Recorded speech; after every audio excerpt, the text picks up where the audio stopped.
12वीं जमात के अजीज़ तलबा व तालिबात, अस्सलाम वालेकुम वरहमतुल्लाहि वबरकातुहू। क्योंकि हमने ख्वाजा हजरत आतिश की गज़लों का पहले ही मुताला किया है, उनकी तशरीह की है, आज हम इन गज़लों के बाद आने वाले सवालात पर गौर करेंगे। लिहाजा आप अपनी दर्ज किताब का सफ़ा नंबर 124 खोलें। सवाल नंबर 1 है, दबिस्तान लखनऊ की बुनियाद कैसे पड़ी? गदर के बाद जब मुगलिया सल्तनत ज़वाल पजीर हुई और दिल्ली की मरकज़ियत ख़त्म होने लगी, यानी दिल्ली में अहले इल्म व दानिश का रहना मुश्किल था,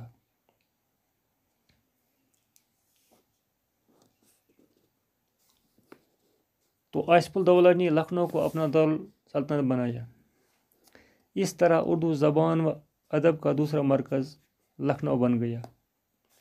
लखनऊ में अमन चैन और ऐश व अशरत का दौर दौरा था, इसलिए दिल्ली के अहले इल्म व दानिश हिजरत करके लखनऊ आ पहुँचे और वहाँ आकर वो लखनऊ की निशात परवर फिज़ा में मस्त हो गई।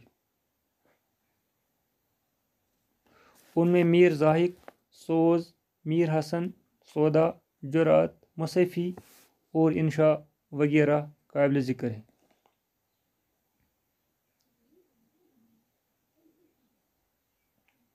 लखनऊ की इश्क अशरत के माहौल में अखलाकी अक़दार को ज़वाल आया और इंशा, मुसैफ़ी, रंगीन जैसे शायरों ने उर्दू शायरी को एक नया रंग दिया।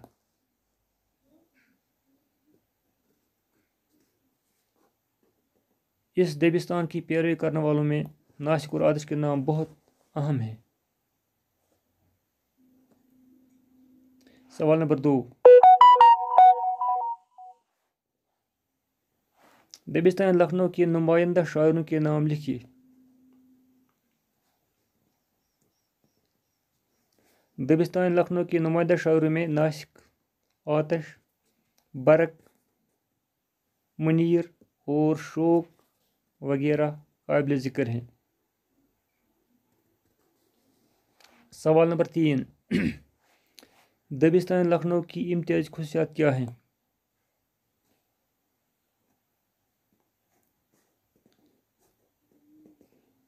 लखनऊ की शायरी में निशातिया अंसर गालिब नज़र आता है।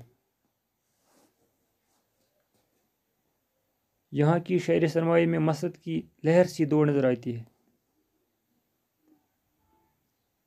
नस्वानी हुस्न का भरपूर बयान मिलता है। उनके ज़ेवर और लिबास का जिक्र भी जाबर नज़र आता है, यानी औरत के हुस्न का यहाँ बेदरिक इजहार किया गया है। इस दबिस्तान में दाखिली मामलात के बजाय खारजी मामलात को बयान किया गया है, यानी लखनऊ की शायरी बदन की शायरी है।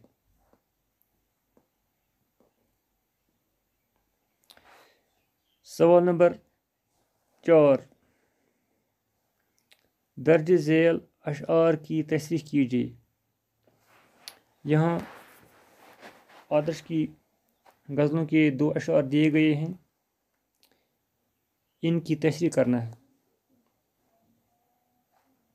पहला अशआर है, विसाले यार का वादा है फरदाए क़यामत पर, यकीन मुझको नहीं है गौर तक अपनी रसाई का। विसाल के माने हैं मुलाकात, मिलन, दीदार। फरदा के माने हैं कल, गौर के माने हैं कब्र।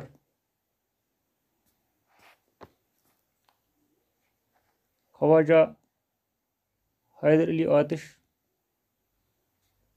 इस शेर में फरमाते हैं, کہ محبوب کے ملنے کے لیے قیامت کا دن مقرر ہے۔ قیامت تو بہت دور ہے، مجھے تو محبوب کی جدائی میں قبر تک پہنچنے کی بھی امید نہیں ہے۔ مراد یہ کہ محبوب کی جدائی میں دن گزارنا مشکل ہے، اور جہاں تک اسے ملنے کی بات ہے، اس میں تو ابھی 2 دنیاؤں کا عرصہ باقی ہے۔ اتنے لمبے عرصے تک میں نے جدائی کی عزت کو سہنا ہے، جو بہت زیادتی ہے۔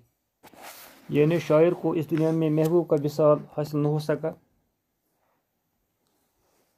اب اسے قیامت کے دن وصال ملنے کا امکان ہے، لیکن قیامت سے پہلے انسان کو قبر کی منزل طے کرنی پڑتی ہے۔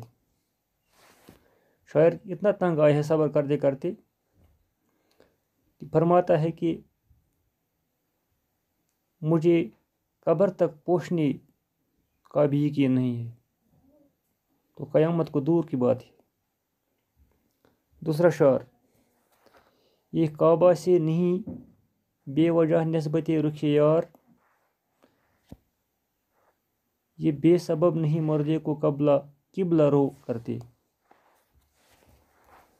یعنی شاعر فرماتے ہیں کہ محبوب کے چہرے کو اگر خانہ کعبہ سے تشبیہ دیتے ہیں تو بلا وجہ نہیں دیتے۔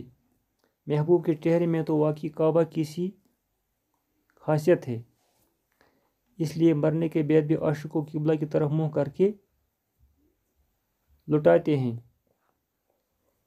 تاکہ موت کے بعد بھی وہ اپنے محبوب کے چہرے کا دیدار کر سکے۔ یہ شعر تلمیح کی ایک مثال ہے۔ شاعر نے مردے کو قبلہ لوٹانے کی جو وجہ بتائی ہے، وہ وجہ اصل میں نہیں ہے، وجہ اصل میں کچھ ہو اور شاعرانہ انداز میں بتائی کچھ اور جائے، اسے تلمیح کہتے ہیں۔ یعنی شاعر یہ کہنا چاہتا ہے کہ محبوب کے چہرے کو کعبہ سے نسبت ہے، اس کی یہ بے وجہ نسبت نہیں ہے، اس لیے مردے کو قبر میں بٹھاتے ہیں تو اس کا چہرہ قبلہ کی طرف کرتے ہیں، تاکہ وہ قبر میں اپنے محبوب کا دیدار قبلہ رو ہو کر سکے۔ اس کے بعد سوال نمبر 5: آتش کی حالات زندگی اور ادبی خدمات قلم بند کیجیے۔ اس سوال کے جواب کے لیے آپ کی درس کتاب کے صفحہ 119 پر خواجہ حیدر علی آتش کی سوانح حیات اور خصوصیت کلام پر مفصل اور مدل نوٹ دیا گیا ہے، لہٰذا آپ اپنی کتاب کے صفحہ نمبر 120 اور 19 پر اس سوال کا جواب